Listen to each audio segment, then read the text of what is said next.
Distribusi frekuensi ya itu bisa kita bagi jadi beberapa kategori juga. Ada macam-macam.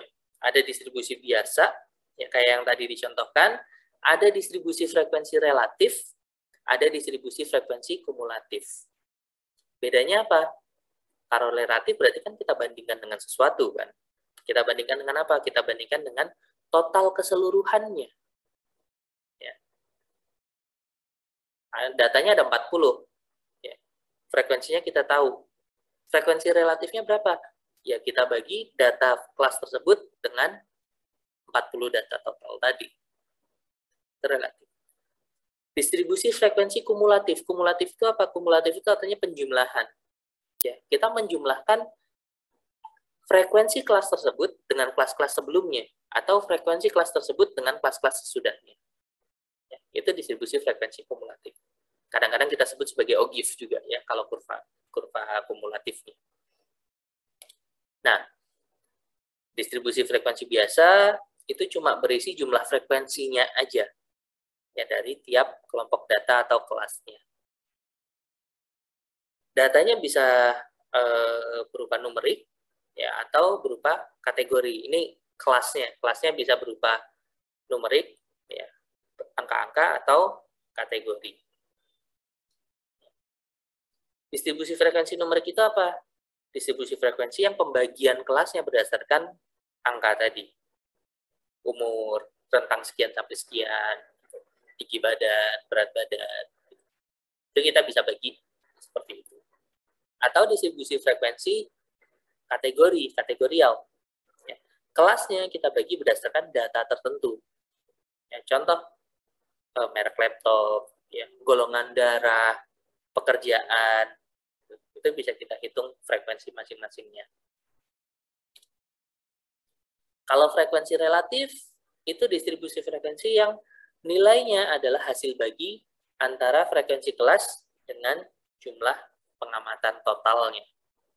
Ya, kita bisa tuliskan dalam bentuk pecahan, ya, kita bisa tuliskan dalam bentuk desimal, ya, kita juga bisa tuliskan dalam bentuk persentase. Persentase ya, bukan presentasi, ya, persen. Ya, persen itu 100. Makanya di sini kita kalikan 100. Oke. Hitungnya kayak gini. Frekuensi relatifnya adalah frekuensi kelas tersebut dibagi frekuensi total. Kalau kita mau tampilkan dalam persentase, ya kita kalikan 100 untuk masing-masing kelas. Contoh. Awalnya saya punya data ini. Ya. Ini frekuensi biasa. Interval kelas 140 sampai 144, frekuensinya ada 2 orang. Interval kelas 145 sampai 149, frekuensinya ada 4 orang, dan seterusnya. Ini adalah distribusi frekuensi biasa. Saya mau bikin distribusi frekuensi relatifnya. Apa yang harus saya lakukan? Data totalnya ada berapa? Data totalnya ada 50. Data totalnya ada 50, maka frekuensi relatifnya adalah frekuensi kelas tersebut kita bagi dengan frekuensi total. Ya. Kita bisa tuliskan dalam pecahan seperti ini. Oh, kelas 140 sampai 144, frekuensi relatifnya ada 2/50. Atau kita tuliskan dalam bentuk desimal. 2/50 itu berapa sih? 0,04. Atau kita tuliskan dalam persen. 0,04 itu berapa persen? 4%. Itu karena 0,04 kali 100 kan. Persen. Ini sama. Tergantung mana yang kita butuhkan. Kadang-kadang kalau mau kelihatan lebih besar, ya itu kita tulis dalam persentase seperti ini. Karena angkanya lebih kelihatan ya, dibandingin koma-komaan. Atau perbandingan kayak gini, pecahan. Kalau perbandingan gini kan sebenarnya nggak beda sama frekuensi biasa kan, cuma ditambahin per frekuensi total kan. Kita tetap nggak bisa ngelihat nilainya berapa gitu, tapi kalau kita ubah dalam persentase, ya, kelihatan, oh iya proporsinya kelas tersebut dibandingin keseluruhan sekian banyak. Gitu. Ya. Ini frekuensi relatif.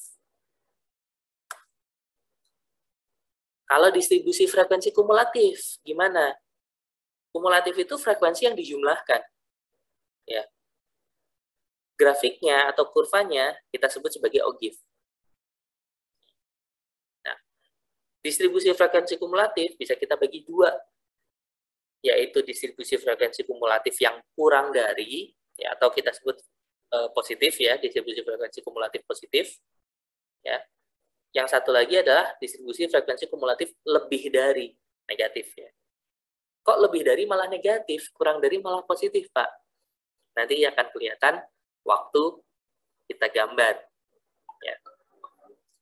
Distribusi frekuensi kumulatif kurang dari itu distribusi yang memuat jumlah frekuensi yang kurang dari atau sama dari kelas tersebut. Negatif ya berarti yang lebih dari atau sama kayak kelas tersebut. Dengan data yang sama kayak tadi, kita coba hitung. Berapa frekuensi kumulatifnya? 140 sampai 144. Frekuensinya ada dua.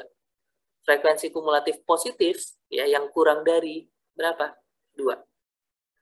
Karena yang kurang dari 144 itu ada 2 orang doang. Yang kurang dari 149 ada 6 orang. Apa? Ya kelas ini dengan kelas ini. Ya kita jumlahkan. Yang kurang dari 154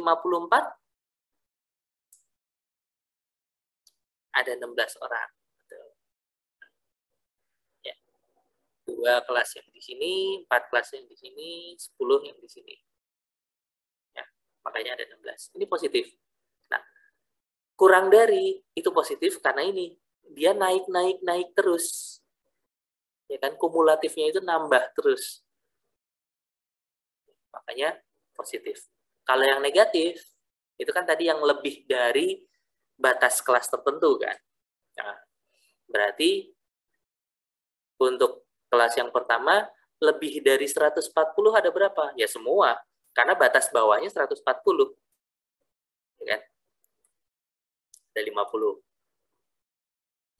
Yang lebih dari 145, ada berapa orang? Ya semua yang ada di kelas ini sampai ujung. Ada 48. Dan seterusnya. Ya. Dia negatif karena kumulatifnya itu makin lama makin berkurang. Kelas paling ujung ya sama kayak frekuensinya dia sendiri. Itu. Ini contohnya. Ya. Misal kita punya data lain. Ya. Ini adalah data nilai.